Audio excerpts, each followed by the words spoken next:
So, Austin, you pretty much didn't get to podcast with us last week. Did you have things that you wanted to say? I literally had no idea what was going on across the room from me last week because you guys were sitting on the couches over in the lobby area, and I was over in the retail area selling stuff for about 50 minutes of a hour-long podcast. It was okay. So upon listening to the podcast in the same room that I was in that I didn't get to actually see, I have notes. Okay. Oh. So you missed 50 minutes of the show. Yes. I'm going to give you 50 seconds to insert everything that you wanted to say uninterrupted. I mean, that seems fair. That is. I know earlier we agreed on more time, but since you just said 50 minutes, I was like, that'd be funnier if we give you 50 seconds. It seems more fair, 1 second per minute that you missed. Yeah. Right. Yeah, I think that's pretty good. Let me know when you're ready. Go. I'm ready. The timer already started. Oh, my God. Oh, that doesn't count. Okay. I think that we need to have better energy drink options that have lower amounts of caffeine with more flavor options to them. You can do sparkling or not sparkling. I like the ones like Rockstar Recovery that feature milk thistle and other things to hydrate you as opposed to things that are going to dehydrate you. Next topic. I think that fast food restaurants should stop taking things away from us and start bringing things back to us, like the indoor seating for the lobbies. I want to sit inside of the garden area of Wendy's inside of the sunroom and feel like I'm in 1994 again. Next topic. Tiny, your use of the Gen Z translator. No notes. That's it. And time. Perfect. 43 seconds. See? You did so good. That was fire. If you... No notes! No notes.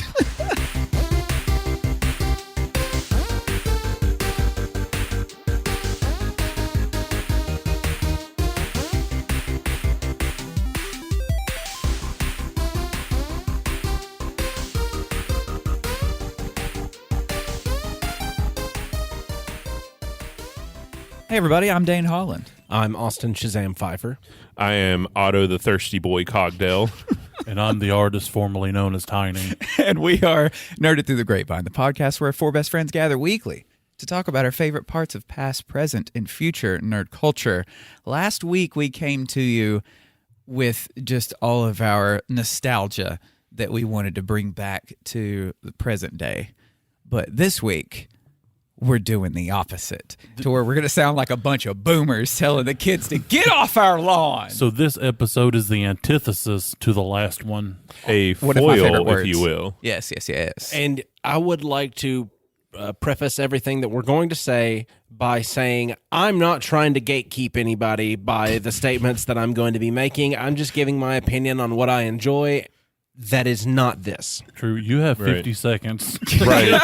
to give your ideas uninterrupted this time. Yes, everything that we say, do whatever you want to do. We don't care, but we don't want to join in because we don't enjoy these things. You can do what you can do, but do it over there, not over here. Like behind the wall. Don't broadcast it in my direction, please. What's something? Does anybody have just right off the old dome? I have one right off the get, and I'll preface this by saying I love movies. One of my favorite pastimes is going to the movies, because even though I'm paying like $50 for it, for the experience, I still love getting the popcorn, the crappy seats, the blown out speakers. It's all just part of the experience of watching movies at home. I am so tired of the reboots, like and it's not even like about that before. Reboot / remakes. I know this is a tread over. We have like 200 something episodes. I think it's okay to reboot some of the new people. Oh yeah, but I am so tired. Like, I want new ideas. I want new stuff. I swear to God, I get it. Hocus Pocus was a great movie. Came out in the 90s. We don't need a second one in 2023. Whatever story was it should have been it. Yeah, it was kind of raunchy and watered down, and it was like not even like raunchy in a good way, like raunchy, like it smelled bad, like the garbage. Yeah. It's not quite Hot Stinkle because it had enough nostalgia to it that I was able to not give it the full blown label and stamp. But I agree with you. I mean, it totally didn't need to exist. Yes, the threat of it or the promise of it, depending on what side of the coin you were on, it was great. And it got people's attention every time it happened. But then it came out, and then people were like, oh, yeah, that happened. You want to watch the original? Yeah, and only that. No, here, I got you one worse than that one. And, it's on the same vein. the Rob Zombie remake, reboot, whatever movie hashing of the Munsters, why in the blue blistered asshole did that movie ever exist? Right. And it's literally one of the worst things I've ever seen put to film. I made it like 10 minutes and I tapped. Oh God, it was so bad. Like, let that show be what it was. Let it have the magic that it used to possess. Don't pull it out and stomp all over it with your muddy feet. don't drag its corpse into the street just to piss on it. Exactly. Because, like, again, I have no problem if a beloved IP, if you want to put another installment in, do it. But do it right. Don't take these beloved IPs and drag them out of their graves just to make another sequel. Don't make your own version of it, like with the Munsters movie, because that's where they're going astray. They're not staying true to the source material and true to the characters. They're like, I like it, and it was great, but I'm going to capture my own imagination inside of that foreign IP that I know nothing about. To be fair, no beef hair. to be fair, Beef hair over here. one of Rob Zombie's biggest hits was Dragula, and the vehicle that they drive around in the Munsters is a Dragula. Yeah, but just because I can write a poem or a song about something doesn't mean I can make a whole movie about it. Yeah. Oh, I'm just saying the two are connected. To be fair, Yeah, the thing that sucks is, like, you can almost tell, because a lot of these aren't done by the original directors, artists, like the original people that done it, and you can tell that they get the concept, like they get the idea of it, but they don't get the essence of it. There's just that little bit behind it. It's a lot of the issues I have. I know this is a little bit of a on the pod, a little controversial. Like, I'm not a fan of Man of Steel. I don't think it's, for me, it's not. That's not my Superman. If that's your Superman, that's fine. But for me, it's just not there. And it kind of feels in that same vein where it's like Zack Snyder is so close. He's right there on the cusp. But for me, it just doesn't work out. A single tear fell down my cheek. Oh, yeah. I will die on this hill. I ran away into the darkness when you said this thing.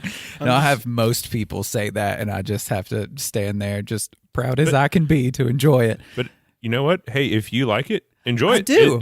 But It's I'm out not there. going to put it on the television and make you sit in front of it. Right. I think that's fair. See, I think a lot of these directors are not thinking, okay, has anybody asked for this? Like, did anyone ever, Right. did anyone say, we need another or a different Hocus Pocus? Did anyone say, you know what, they should reboot the Munsters?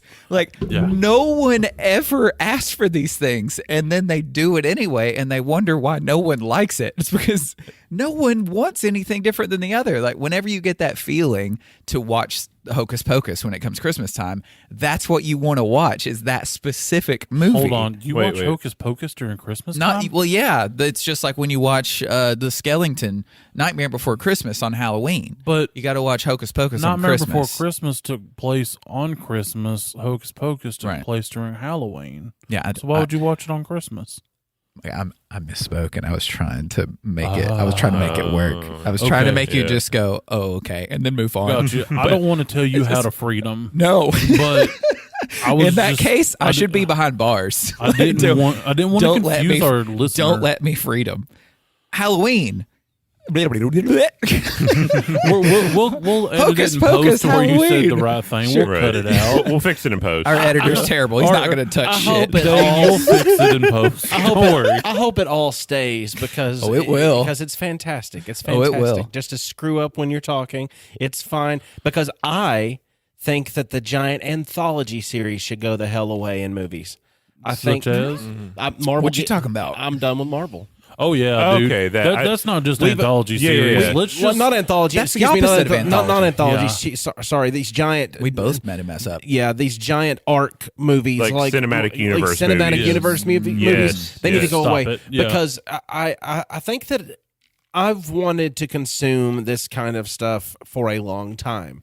Iron Man gave me a little hit on the glass pipe, and then they got a little bit farther into it, and then you get a little bit of your your Thors and you get some Captain Americas, and all of a sudden you switch to intravenous, and now we got to Endgame, and then I was starting to lose my hair, and then at this point teeth are coming out. You're no longer getting me high on it anymore, and my teeth aren't there, and I'm just standing at the gas station asking if you know where a trash can is as I'm holding on to one for stability. I don't need any more. I've OD'd on it. Yes, There's no more Marvel movies for me. I'm just gonna go out just a step farther and say no more superhero movies for at least the next 10 to 12 years, because we have reached such a saturation point that I don't even care anymore, and I'm gonna lump Star Wars into there too, because they're just beating us over the head with the same thing. Like, you like superheroes? Watch it.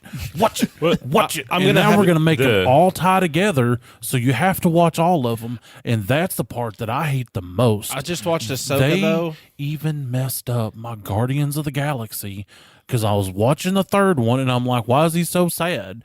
And then Austin over here says, oh, well, you watched Endgame. I'm like, no, we've been over this. I never made it past phase 1.5. So no, I haven't. And now I have to watch all of that before I watch this. I said, F that. I still watched it. Right. Well, yeah, I'm feeling the same way, because it's like they've almost become a parody of themselves, because they're ever since Endgame. I think at Endgame they were kind of stretching their luck with the superhero genre, but they should have either taken a break or ended after Endgame, because it felt like a good finale. It felt like a close to the world. But now it's like you can predict what's going to happen, because they've released so many of these movies and they're so cookie cutter to turn them out so quickly that it's just swapping the names and faces and characters or whatever MacGuffin they're going to fight over. Because it's like there's going to be an intro story about them not being responsible about a power, and then they'll get a power, and then they have to learn to be responsible, and then they'll get the MacGuffin. But then the bad guy actually comes and takes the MacGuffin.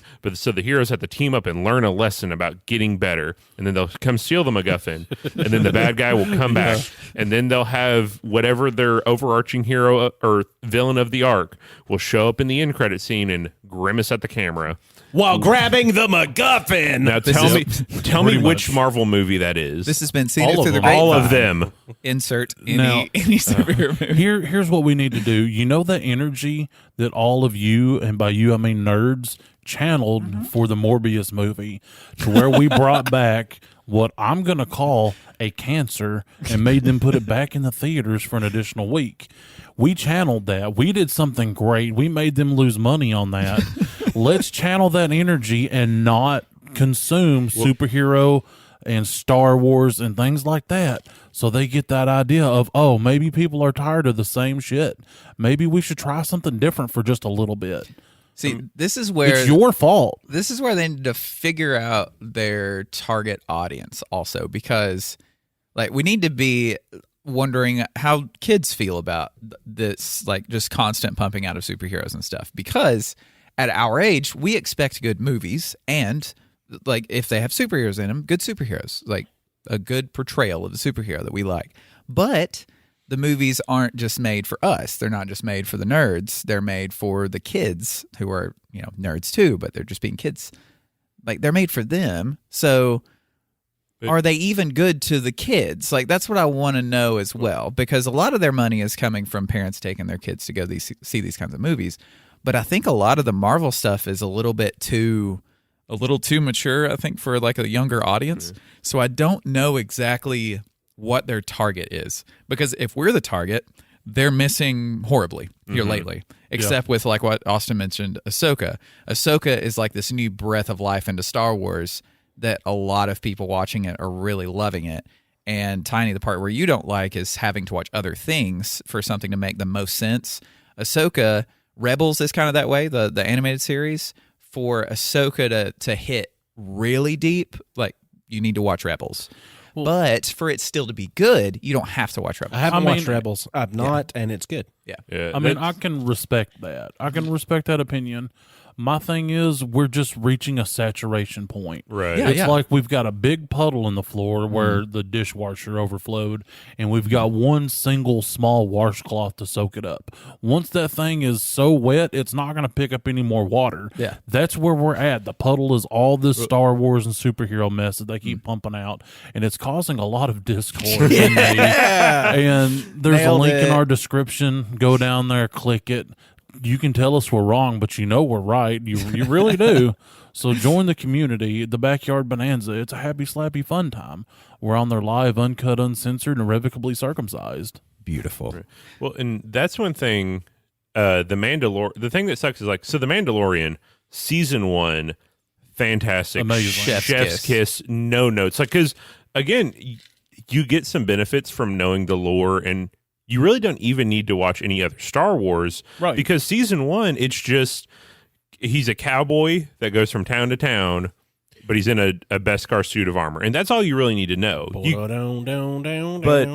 then they saw how successful it is. In my opinion, Mandalorian should have ended after season 1. I think season 1 is a clean break. They could have added some more like tie-ins with the movies, but whenever they added more seasons in, it got to this point where it's like, okay, we're just doing season 1 again, because it's like, oh, well, spoilers for Mandalorian season 2. There you go. I had to get it in. And I got to let it go. You can't. You Yeah, can't no, you interrupt got the the whole spoiler. thing. But like, what happens to Luke's school if you've watched 7.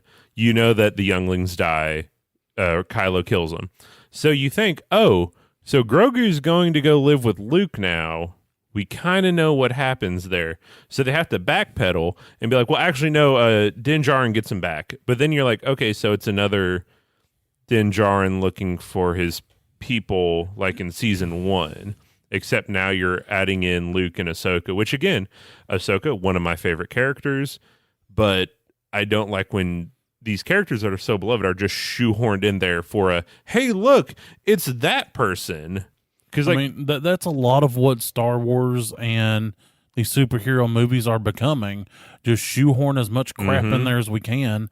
I firmly think that the only reason Mandalorian carried on as far as it did to people that wasn't even Star Warsians is because of Grogu. Oh, yeah. They're like, he's The cute, cutie. he's adorable, I just want to see him. He is cute. And that's poor writing. I mean, he can be on there and he can be cute.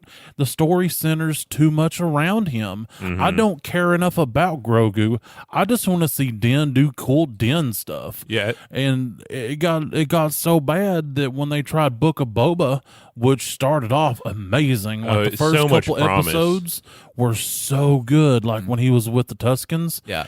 And then they're like, well, we've got to bring Din and Grogu in here. No, you don't. Why? You don't Why did gotta. you do that?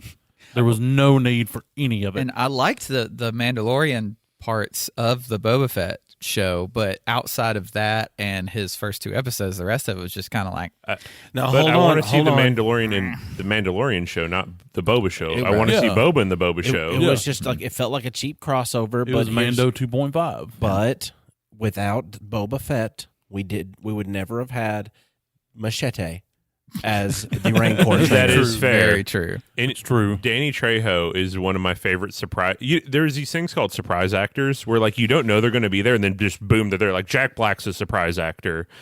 Sometimes Matt Damon's a surprise actor. Danny Trejo is one of my favorite surprise actors when he just shows up in some small role, because you're like, oh shit, because he just has such a charisma about him that it's just like he takes over the scene. Yeah, it's like he had no reason or any real right to be there, but he was, and it was epic. Now, I know that the whole crossover thing with Mando being in Boba Fett, because you've also got, Ahsoka crossing over into Mando. It's like the Filoni-verse, the Right. live-action Filoni-verse thing going on. But also, do you think that Mando being put into Boba Fett was also kind of a passing of the torch of that popular Mandalorian character? Which, yes, Boba Fett was a Mandalorian, but you know what I mean. Yeah. But do you think that was also a way of going like, okay, like we are all moving in the direction now of Mando, and Boba Fett is a relic now? Well, here's where they went wrong with that. it was too much Mando. I wouldn't have minded like a little one episode, like, you know, Kinda just to towards the kind of end of the introduce season. a thing. Yes, because like Ahsoka being in there, she was in there for like what 1-2 eps, Not much. and it was just enough to let you know that she's going to exist, and that's fine because like her role not important in the show. It was just this is really cool. This is a neat thing that's happening, but it really had nothing to do with the main overarching story, and that I'm fine with. But Book of Boba became Mandalorian season 2.5 because if you didn't watch the last half of Book of Boba Fett and you started season 3 of Mandalorian, you didn't know what the heck was going on. Right. See, Book of Boba Fett didn't need to happen because what they could have done is just had Boba Fett show up in a couple episodes of Mandalorian. Right? I mean, since we're passing the torch kind of thing, since Mando is the new hotness. Right. I Do saw that. someone say a more accurate title for Book of Boba Fett was Tales of Tatooine because it more encompasses stuff on Tatooine. And again, like to kind of retread ground, the first couple episodes of Boba was amazing because like there is this era because in the lore, Boba Fett was like there was a lot bigger stuff there, and it was a nice way to bring his new lore into canon and like bring him into like, hey, he's still a thing. But like Tiny said, it almost felt like they brought Din in like episode like 3 or 4 or something. Like it was like the last half, so I think it was 4, 5, 6 midway through the season, and it's like, yeah, I understand why he was there because like we already know Din and Boba know each other from the Mandalorian, Right. So like it kind of makes sense that Boba would call on him when he needed to defend the city, but the way that they did it made it feel more like instead of a Mandalorian episode, it was a Mandalorian arc, and it's like I don't want to see a Mando arc In a one-season show. Yeah, For the amount of actual like Boba Fett focusing that the season did, they could have made it like Mandalorian season 3, episode 0001, or like a short mini-sode or something. You know, like a prelude. I mean, realistically, what we're saying is it should have just been in season 3 of Mandalorian and not in Book of Boba Fett. I mean, they did a couple things right in that show, I will say, because they made Boba Fett a Mandalorian again, because for a while there was that is he not, whereas he started off as a Mandalorian, and part of Legends was that he didn't die in the Sarlacc pit, and then George Lucas, being the idiot that he is, says, no, he's not a Mandalorian, even though previously he said he was. And so in Book of Boba Fett, when he says that his armor is Beskar and the whole Din interaction, like you shouldn't have that, and he goes, it's keyed to me. Yeah, I should. That made him a Mandalorian again. That part I really appreciated. But the problem is, I'm one of the few that know the deep lore on that, so who cares? You know, it's like I'm the only one that's going to appreciate it. Well, we had this thing to where right now we're talking about the era of the reboot, please go away, or the remake, please go away. We had a situation to where Mando, Din Djarin, is a new character. Yes, it's kind of based on the style and the popularity of Boba Fett, but he's a new character with new motivations, with a new history, like new everything. And same with Grogu. Yeah, looks kind of like Yoda. Yeah, we know he's Yoda's race, so they're being careful with it. They're like, okay, we want to make something new, but not too new. And it went well. Like you said, the first season was awesome. But then they got that bug again to where they're like, ooh, we got to bring somebody back from before times. Yeah, and we got to do something like that. And it's like, no, you don't. You got something good going on. Oh, yeah. You can make your own story. You can do all this cool stuff with it. And then they just had to go, no, we need to appease the people that aren't asking for this. Yeah, here's what it is. It's the movie producers and directors in the studio are a dog, okay? And you get this dog as a puppy, and you raise it up, and everything's good. Like, when he was young, he had accidents in the house. But, he's fully housebroken. Like, it's good. He tells you when he needs to go outside. And then, 2 years into having him, you leave to go to the grocery store to get your almond milk and your grape nuts or whatever cereal that you like. and you come back home and there's a big pile of dog shit in the floor. That's what they're doing because they're like, we've been good for like almost 2 seasons. Now I'm going to shit in the floor for no reason and your whole house is going to stink. But you still love them even though But they're you making still mistakes. love me, right? You we still do. love me. But we do. You know, while we're on the topic of just movies that need to go away, just so we can maybe hop off of movies and not have to linger the whole episode on movies Yeah. unless we want True. to, because No, having yeah, an entire no, episode no, about whatever. We should movies move we on. want to go away. Yeah. I have a complaint because I've not seen the last 2 that have come out, but this film franchise has a 22-year film history. It's been happening every year for 22 years? For 22 years, that's how long they've been making the film franchise. Oh. They have, I think, 13 films overall. Are you Fast talking and about Furious? Freaky Friday? Fast and the Furious. Oh my God, no! Freaky Friday. Friday. 22 years. There's a lot of Freaky I Friday love movies. Fast and the Furious. It's so good. Oh my God, Mom, I'm switching with you again. You're in the casket. I just can't wait till they get like the retirement home movies to where they're in the wheelchairs. They're And they're drifting racing like those. hover rounds. Yes. Dom's out there, eating his Olive Garden, talking about family. Believe in family. Adding a turbocharger to his hover round. I'm going to go see the Grand Canyon. How many onions are they going to put in this salad?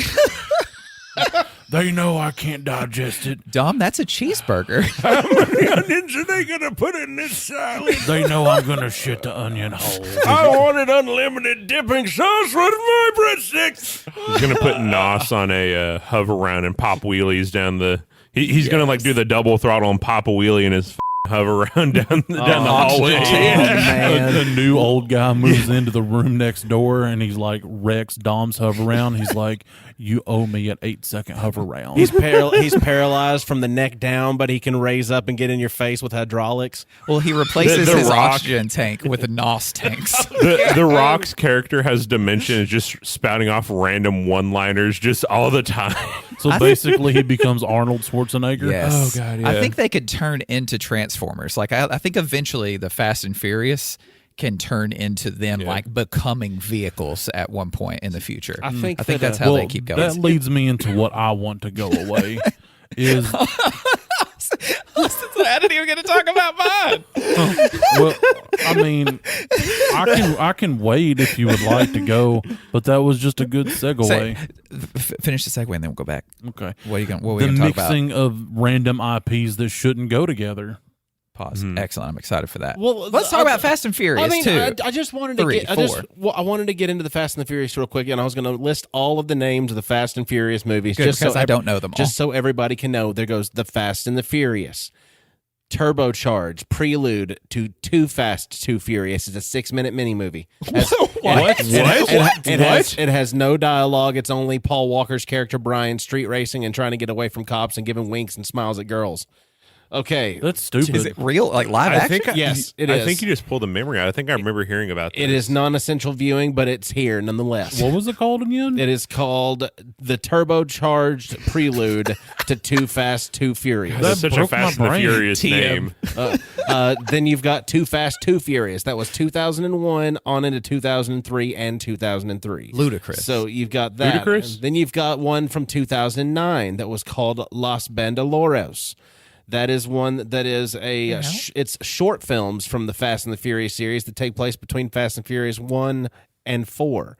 So it's somewhere in between there. Then you've got 2009's Fast and Furious. Now, mind you something, this is IGN's How to Watch It in Order list because I'm about to blow your goddamn mind. You already blew my mind with This is- two random interludes. This is Fast and Furious. It comes out in 2009. Of course, this is when things start getting a little bit wonky because now they're getting into more of these spy missions, and now you got to get recruited by the government, and here and you got to do this like you're going to drop stuff out of helicopters and airplanes, and it's not just about street racing anymore, but it is about family. Then there's Fast 5. Here comes all the spy operatives. period. That's all the movie is about. It's literally they don't do anything about street racing anymore. They just go around and they do spy shit now. They are spies. They went from street racers and it's all about family to this is a spy movie with people that like to drive. And The Rock's there. Here it comes. Fast and the Furious 6, Rick.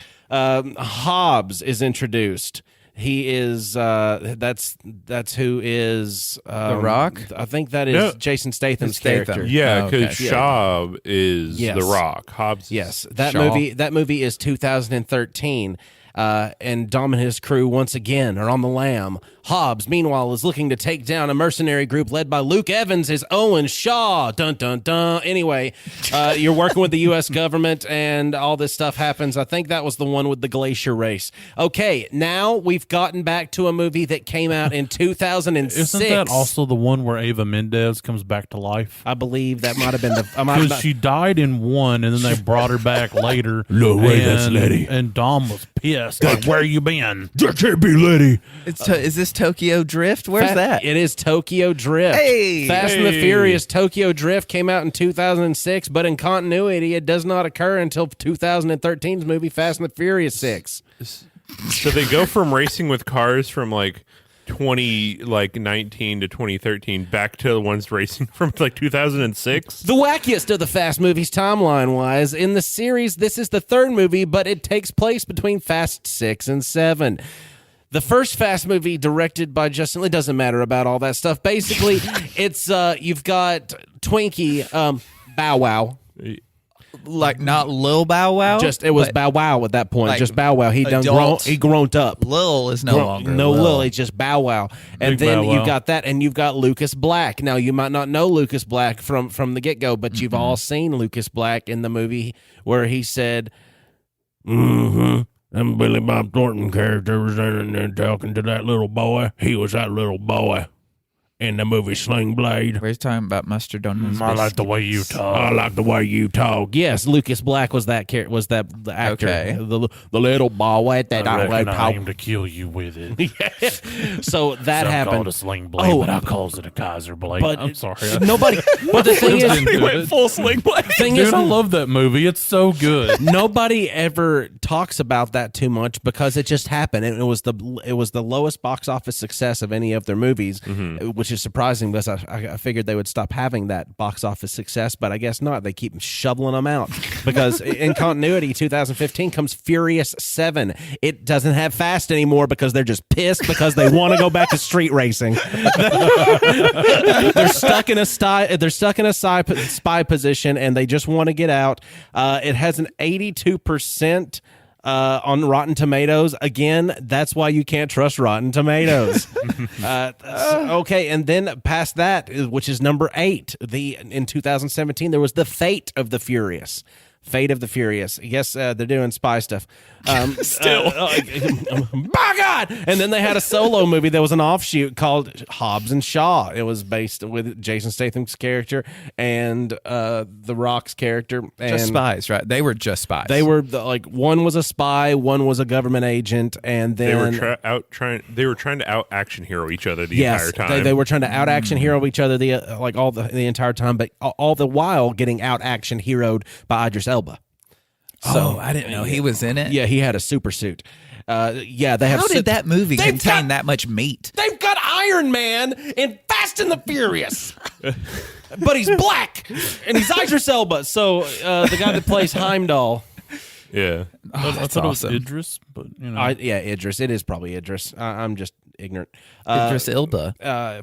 Then you've got F9. I tell you, it was a whirlwind. Tornado joke.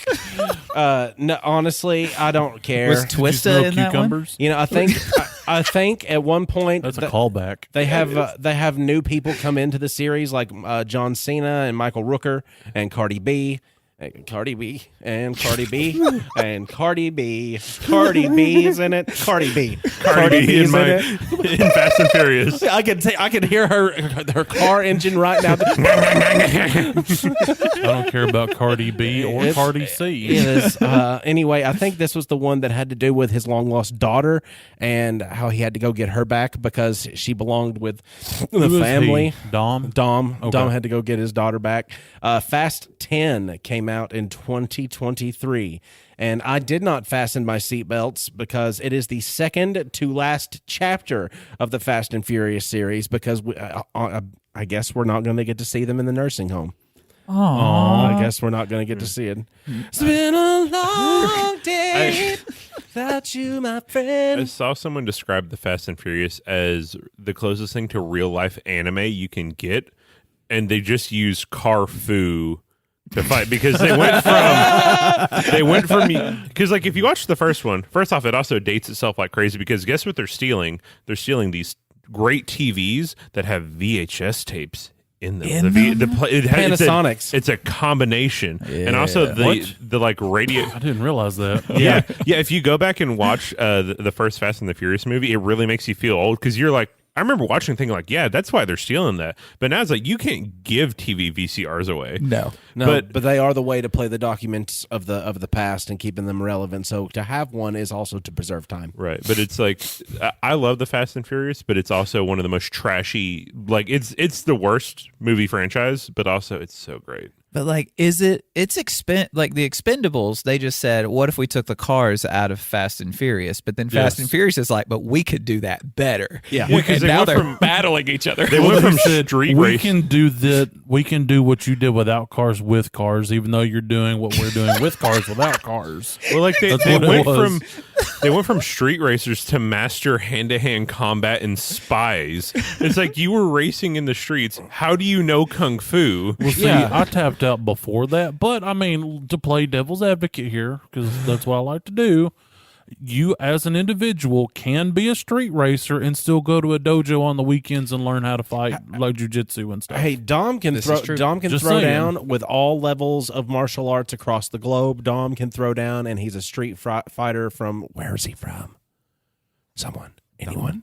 Yours, Dom from Philly, and Sure. sure. Yeah, why not? They don't call him Sub. He did time in Lompa. He's not going to lose these fights. He is called Dom. So it's probably somewhere in California, I think. Okay, so More than likely. Boston, Well, and- California. Speaking of shoving IPs, they have Aquaman in there now because Jason Momoa is in the newest one. Oh God. Okay. You're right. Well, an actor does not an IP make, but But I was trying to give you a softball, Tiny. I mean, I understand. Well, see, here's my problem. Okay, I'm tired of mixing random IPs like Magic.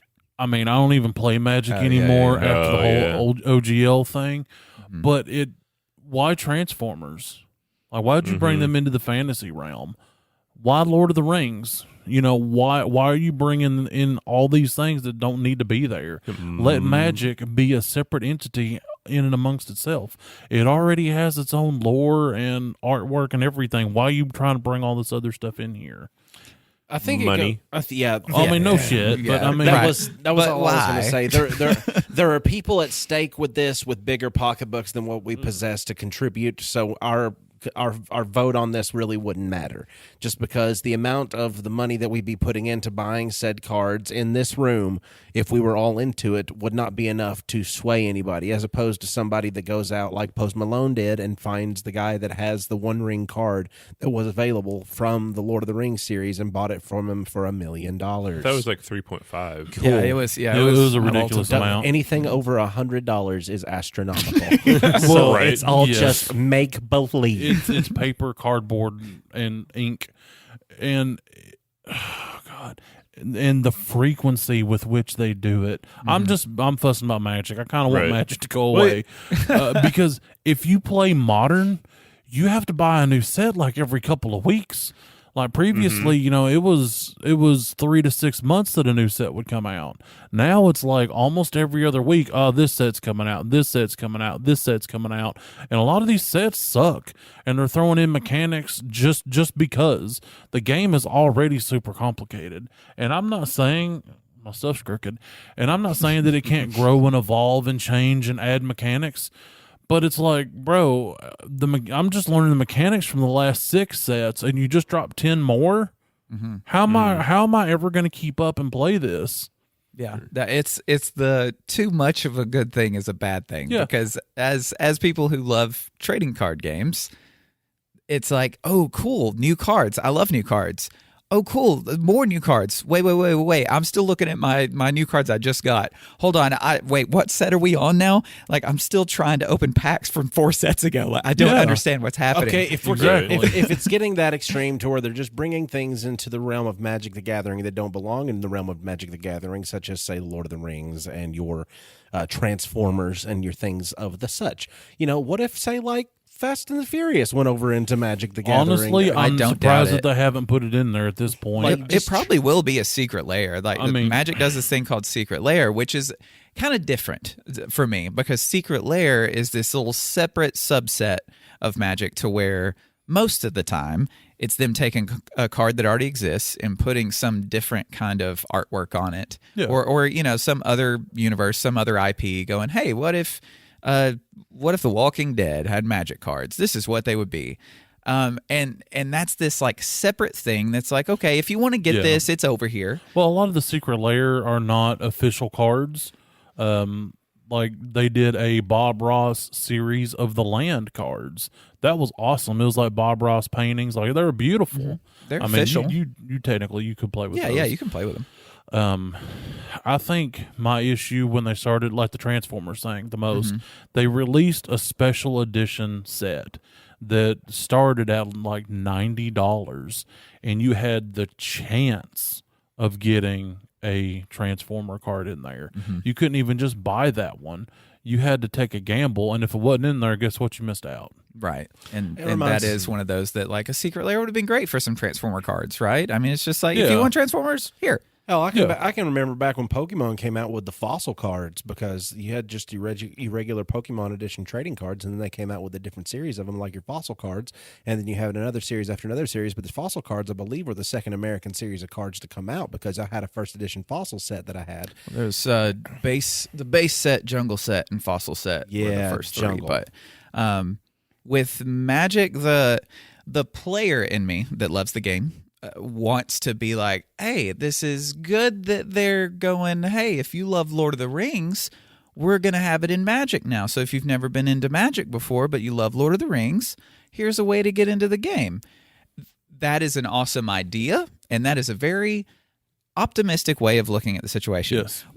The reality of the situation is money, because they're like, okay, everybody that doesn't play Magic that loves Lord of the Rings, they're going to buy these cards because they're Lord of the Rings. Right. Everyone that plays Magic is going to buy these cards because it's Magic. So you take all that together, and now everybody's selling out of the cards. Right. It's not even specifically the Lord of the Rings set. I think the one that disconnected me the most was actually the D&D set. Like when they introduced the D20 mechanic and the dungeon cards, like why? I liked those though. I hated that. Well, I'm I think like, because like why? Wizards owns both IPs, and I think that for me made it a little bit better.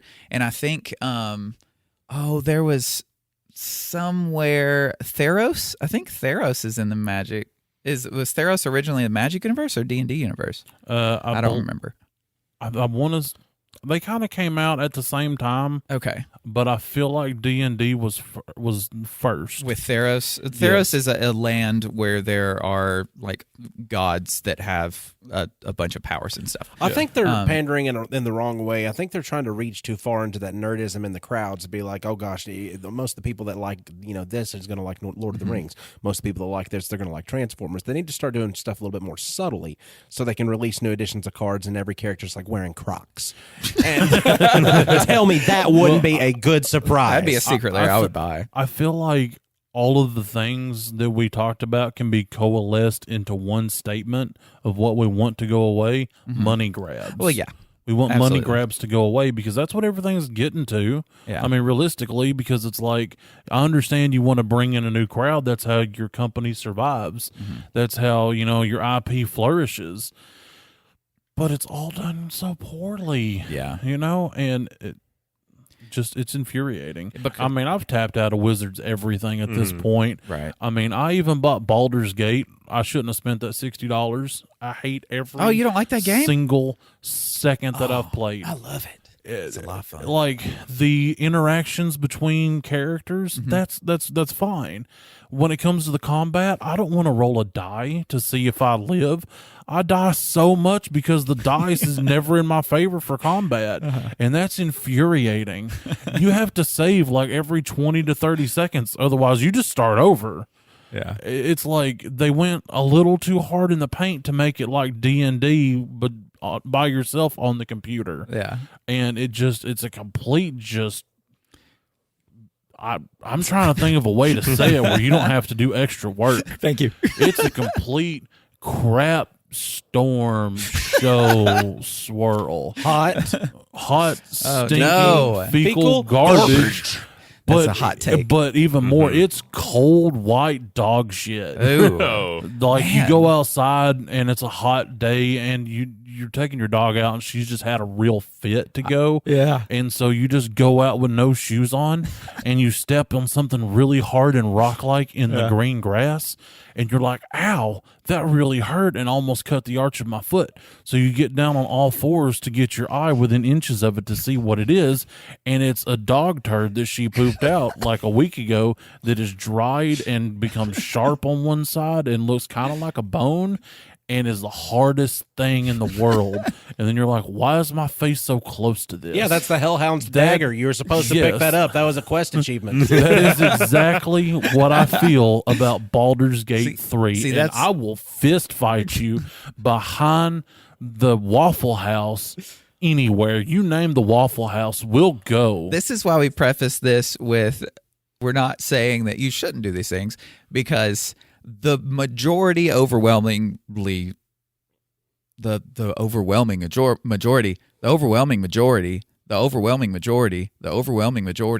sorry, I had to there. shake that one off. Loves Baldur's Gate 3 because they're not most of the people playing it I feel like aren't like because you're more of a D&D purist of paper, pen, and I have play the game. friends that I play D&D with. Yeah. I don't want to play by myself. Right. And like I said, the story part, the little bit that I've made it through because of all the stupid fights that are, in my opinion, poorly done, was good. I mean, come on. Yeah. It's more mechanics is my complaint, I think. I think that part of that is also seeing the die rolled because in games you already have what's it called RNG, and RNG is random number generator. That's whenever you try to do a task and it just says you failed or you succeeded, right? Yeah. You don't usually see the dice rolled or the number randomly generated to see if you passed that or not, or if you got a critical hit on something. Most games don't have the die right there in front of you, but this game has it right in front of you. So when you see it rolled, you're seeing that bad luck show up on a die. Well, that and they've removed the skill that it takes to fight in the game, like Elden Ring 3. You're having to hit buttons and do your timing and stuff like that. There's a skill to that, and they've completely pulled that out of this game. Oh, because it's more of a It's more like positioning, maybe you'll live. turn based. Yeah, it's a turn based. it's more like a tactical RPG, like a Final yes. Fantasy, Right. rather than like an action RPG, like a Skyrim. Yeah. And I can understand that because also while playing D&D, I don't think you realize how much you're rolling dice, because usually there's like, depending on how fast your group is, there could be like a 5 to 10 minute gap in between when you roll versus when you roll again, because you gotta let everyone else in the circle go. Whereas if you're just doing it yourself, you're rolling every 3 seconds. Well, it also depends on your DM because, like, I've had sessions that we've only rolled a handful of times because I can take what you say and how you interact with the character into account. I don't Right. always need a dice roll. If you can do it with your words good enough, I'm not going to make you roll a die for performance. And that could also be a thing, is because you're coming at the game as a DM. So I'm sure I've DM'd a couple of games, and you kind of get this sense of like, I would do this differently. But when you're a player, which is what I've spent most of my time doing, you're kind of just okay. Like there's something that's like, hey, I like this DMing style over that. But you're seeing the game as almost like you're behind the screen, and how you're sitting in on someone else's D&D campaign, and they're playing wildly different than you usually play, and that may be where you're kind of like having the weirdness at. I think part of it too is you've had so many years of the theater of the mind with D&D games. Right. And in this game, the just moving your character the certain amount of spaces you're allowed to move, just like in D&D, and then doing an attack. When you're describing these things happening, when you're playing with one another, the theater of the mind shows you doing, I don't know, like doing a one-handed push up on a rock while jumping over it to try to get positioned to do this thing. And you're doing different stuff, but in reality, looking it over and just seeing your character piece on the table, it's just moving in a straight line to somewhere you're allowed to move. But the theater of the mind of you explaining what you're doing, there's so much more going on. But in this game, you're seeing the character piece move to the place you want to move, and then you're just doing the attack. So it's like that part is, I could see where that would seem boring because of what you're used to, is very flavorful, and it's full of people, different players, different types of imagination, explaining different things. So you get to see a much, much more diverse way of playing the game. But in Baldur's Gate, it's very it's A to B, B to C. Yeah. Well, I mean, I can see that, and I'm more of a strict D&D role player when it comes to a lot of aspects. Okay, I'm not going to make you do weight, number of arrows, your components. I don't care about that. Right. But when it comes to mechanics, I am pretty strict about that. So that doesn't bother me. But I guess I don't want to play D&D as a video game. Right. I don't mind the movement portion. That part's fine. It makes sense to me. But when I go to swing my sword, I want to swing my sword because I'm playing a video game. I'm not playing a tabletop role-playing game with friends. Why are you trying to force that feeling into a solo mission? Right. It's the genre of game, I think, is where the biggest problem you have with it is. To me, it's almost like isolating, and D&D is supposed to bring people together. Gotcha. And that's probably part of why I don't like it, too, because, like I said, to play D&D, you need friends. It's the nerdiest thing you can do with your friends, and they've taken that, and they went, you know what, you can just... We isolate ourselves so much currently with, post-COVID, that the thing that has been used to bring us together is now being used to further isolate us because we're becoming a generation of people that don't seek other people. Like, when was the last time you made a new friend? I mean, it doesn't really happen that much anymore. And we just sit at home, we play our video games. I sound like the biggest boomer in the world right now, but this is how I feel. This is me and my feelings. This is Tiny at his truest. I like people. Asterisk, cool people.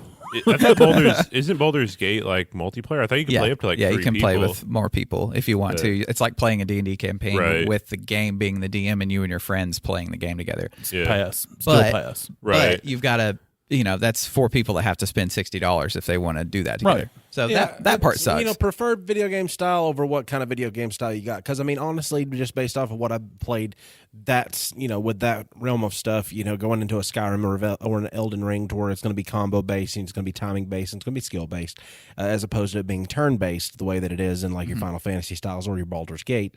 I think that I would prefer, now that I've had the other, to go with the other, as opposed to taking something like that gives me limited options, but you're getting the visual. Right. See, I like the turn-based stuff because I like to be able to strategize and take my time and really think about what I want to do next, look at my resources and figure that out.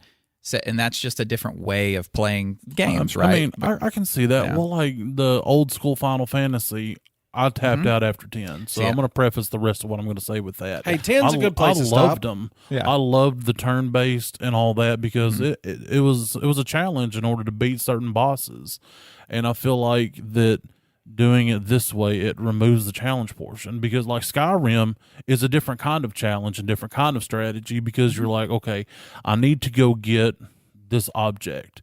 So I can either, go balls to the walls, kill everybody, and break things down, or I can go like Sneaky Snake, Frogman style, and like weed through the grass and slither under the porch, unlock the door, take it and slip out, lock the door back, and they never knew I was there. Mm-hmm. It's a different kind of strategy, and I get that. I don't know. Yeah. I just don't like it. This honestly goes into what I wanted to talk about perfectly, because the thing I want to go away is the rating systems for games that reviewers have, because most of the review systems are, 0 through 100 or a certain amount of stars, or something out of 10, right? A 7 out of 10. Every game is 7 out of 10. 7 out of 10. This is the best game I've ever played. 7 out of 10. But these number systems are ridiculous. Like, what separates something getting a 78 on a Metacritic score or whatever from a 75? Like, it means nothing. Right. And also the problem is that it's with, I think this kind of leads in how like American school systems are. A 70 is a passing grade. Right. So if something is in my mind, if something is a 5 out of 10, it's a good game. Like, it's not good. It is okay. It's like mid. 7, there you go. Exactly. It is middle. If you're between 1 and 10, 5 is the middle. That means that it's not great, but hey, not bad. But now IGN is horrible for this. Mm-hmm. They will rate something a 7 out of 10 and be like, oh, it's just okay. Like, it's not great. I'm like, no, 7 out of 10 is good. Because they got paid for that 7 out of 10. Right. They didn't get paid for the review. They got paid for the rating. And it's like, I understand that too, because it's like, you almost can't trust games journalism, because it's also like, who is saying it? Because like, whenever a games journalist was trying to review Cuphead and they gave it a really low grade because it was too hard, they couldn't get past the tutorial. It's like, you have to be able to play the game. That's why personally I get all my stuff from like YouTube, because I have YouTube review channels, so I know the voice that the reviewer is speaking in. This isn't just some random Joe Schmo that works for IGN or Polygon or Kotaku that throws up some random thing, because it's like, I'm a Call of Duty player. I like running forward, pressing shoot, and just scoring points. I don't like RPGs. I have only played Final Fantasy 14 because my other friends with that, I have not played any other Final Fantasy game.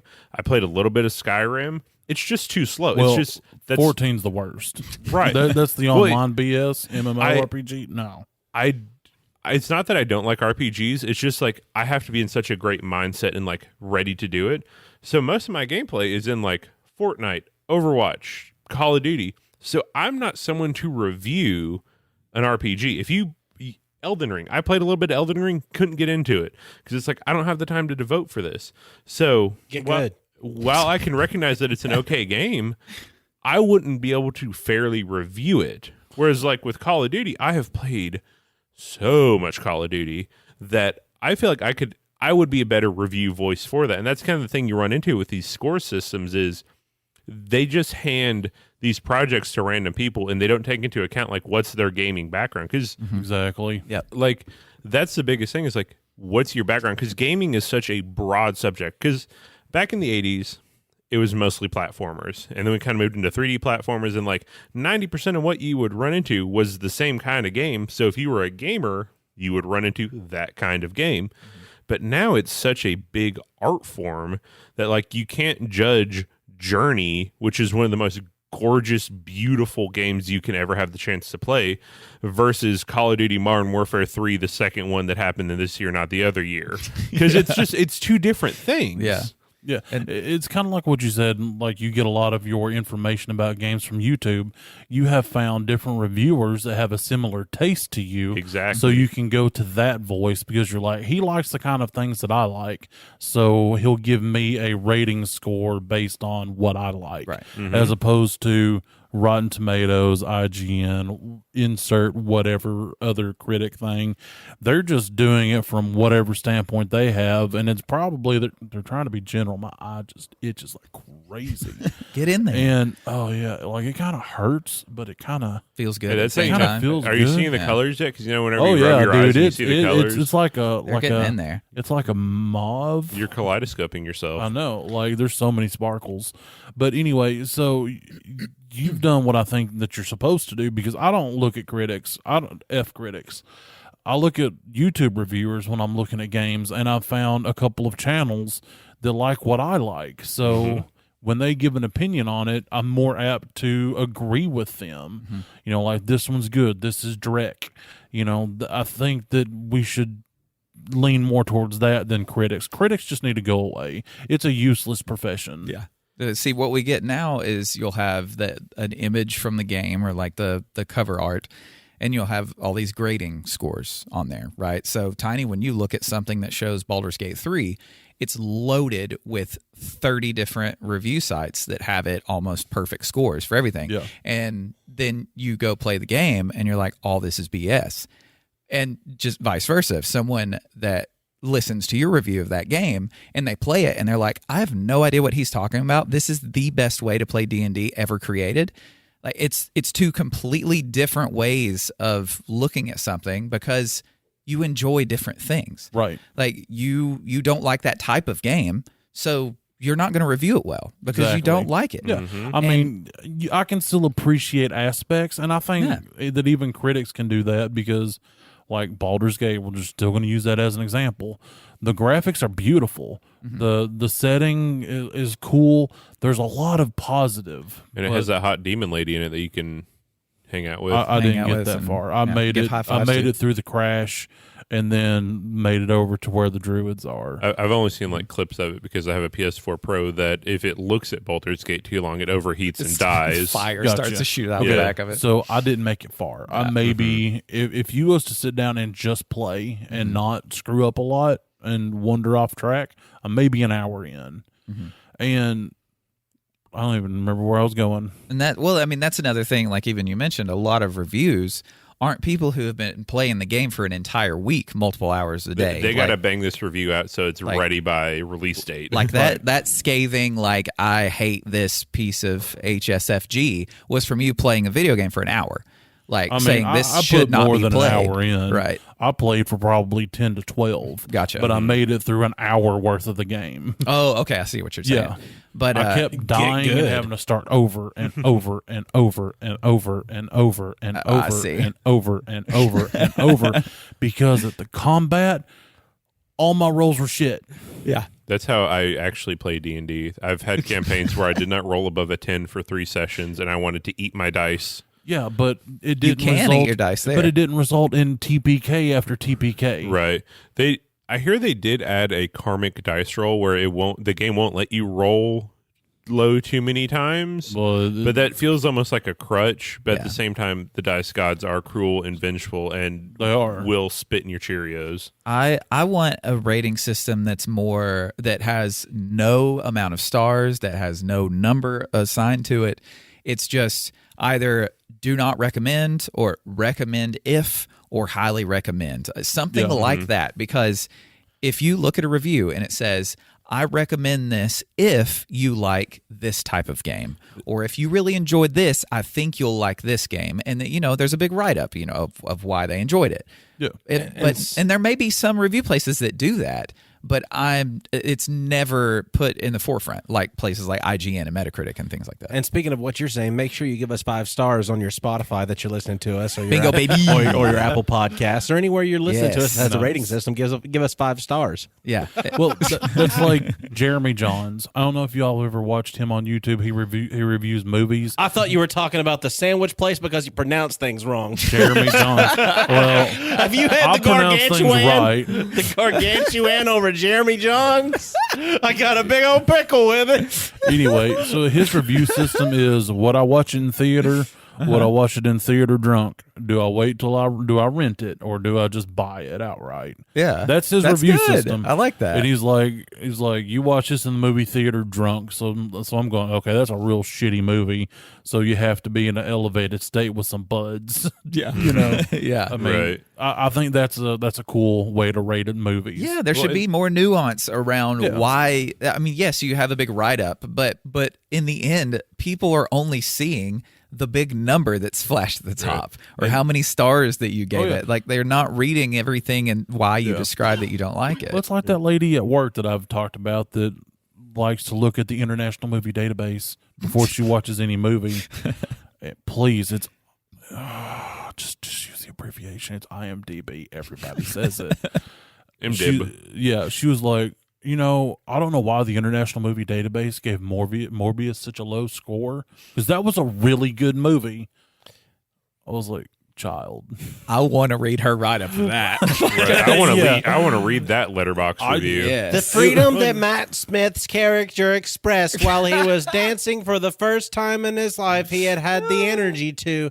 He gave himself a ferocious look in the mirror and scowled his brow. Inside, the vampire within came forth, and I seen it.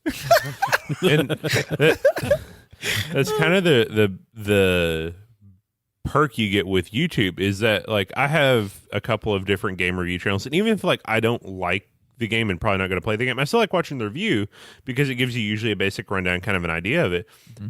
Even if they use a like number grading system, when you've watched that YouTuber enough, you almost trust that number rating system. Yeah. So if I know if they say this is a 7, that and they understand that a 7 means like good but not great, when they say 7, I trust that. And if I see Rotten Tomatoes give something a 70%, I'm like, okay, someone paid them, but not enough to get an 80. Right. Well, it's the thing that who this person is. I've consumed their content, so I've learned what their scale means, and I know how to apply their scale to my scale. Right. Whereas with the International Movie Database or Rotten Tomatoes or insert other critic latent place, you don't know who it is. You don't know if it's the same person it always is or from a pool of 40 people. So you don't know what voice is behind that number or that rating. It's just the classic Harvey Dent dodge, It's just, if you think about Harvey Dent, Harvey Dent, can he be trusted? You got to wonder about whether you're trusting your source of who's giving you your reviews. Like, I don't trust any of the big ones anymore because there's too much money being thrown around for them to give you an opinion. Right. Well, I mean, think about even your friends, any of your cohorts. How many people do you know that if they were to recommend a movie that you would be like, no matter what this person recommends to me, I know that I cannot trust it because their taste in this thing is terrible. Mm-hmm. So many people have people like that in their lives, but whenever you see the numbers posted on a game, you just a lot of people just take that for what it is. Like, okay, well, this must be good. It got an 8 out of 10. It's like, you don't know who did it. You don't know which friend said you should play this game. Right. It's like Marcus's book recommendations. I hate every one that he's tried to recommend. Yeah. Because his taste is so different from mine, even though we like the same genre, that I'm just like, I don't care what you say about that book, bro. I'm never going to read that. Right. Because I've been down this road. It's hurt me before. And I'm not saying that what he likes is bad. Yeah. It's just, for me, it's bad.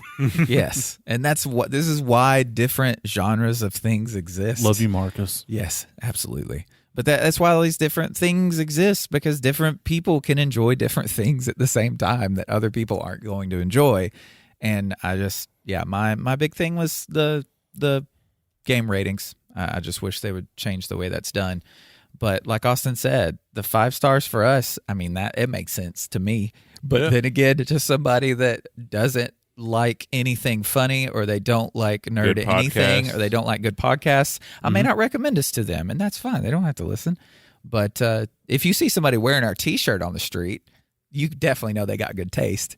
So you could be like, where did you get it? And they'd be like, Redbubble's where I got it. Somebody, by the way, just ordered a T-shirt the other day. Ooh, I don't know if you guys know who it is. No. I don't. No, but that's some sweet action. Yeah, I know. Yeah. So somebody ordered a T-shirt. That's fire. Yeah. I got $3 to go towards this massive amount of technology. Every that little I bit have. helps. Every single bit. I'm so happy. Whoever ordered that T-shirt, thank you, and a giant forehead kiss from all of us. Yeah, at and the same also time. we'll tickle your grundle. And if you're Just a bald, little. I will lick the top of your head, just like this video that was sent to me by Austin As per on tradition. Instagram, which we're at Nerded At Nerd Grapevine. at Nerd Grapevine on Instagram. Yeah. Check that ish out. Yeah, the more people that get in our Discord, the more may be like, okay, I want to post on Instagram now. Yeah, You want to know how funny social media is? No. But Sure. social media is actually funny because my wife was recently presented with the opportunity to take over the social media for the shop that she works for. Okay. And she says she doesn't really want to do that. She doesn't know if it'd be worth the time. And I said, well, okay, well, let's base this over how many followers that the shop has in the industry. How many followers are on their Instagram? And she said they don't have that many. They have 260,000. Excuse me. Good God. I mean, I don't even know if we have 260. No, I don't know. got I don't, something. You know? I don't think I we mean- do. 26 would be nice, right? 26 is nice. We've got 26. we've got at least have to. 50 We've got people that 26. listen to us. We've Have got to. 3,000 followers, and 2,990 of them are bots. So that's why we're not on X anymore. So, I mean, but thank God we have transitioned over to Parlor. yeah, tiny. I told you the joke would come back.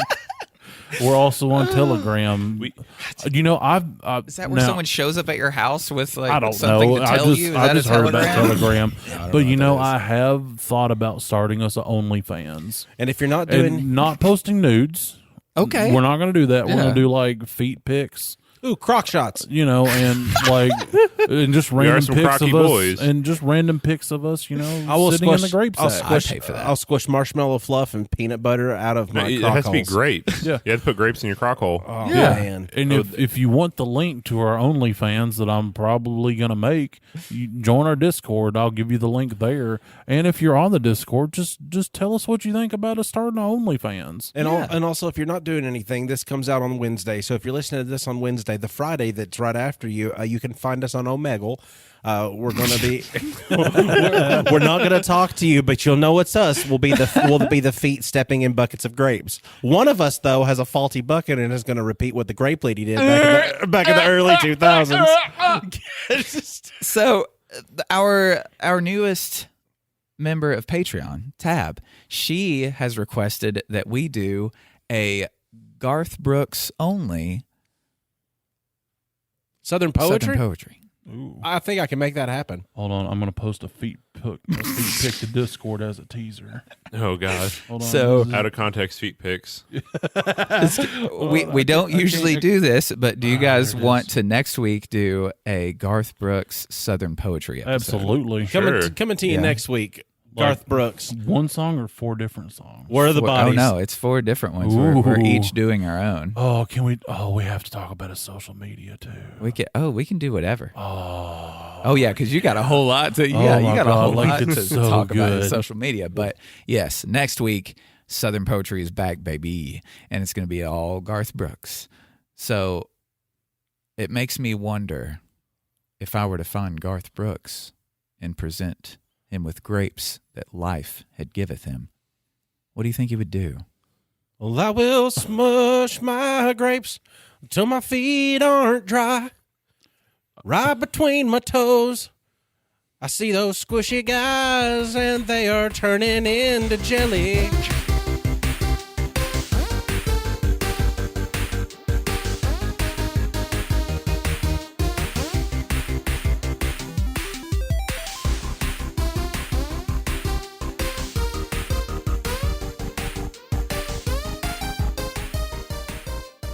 To be fair, No beef hair.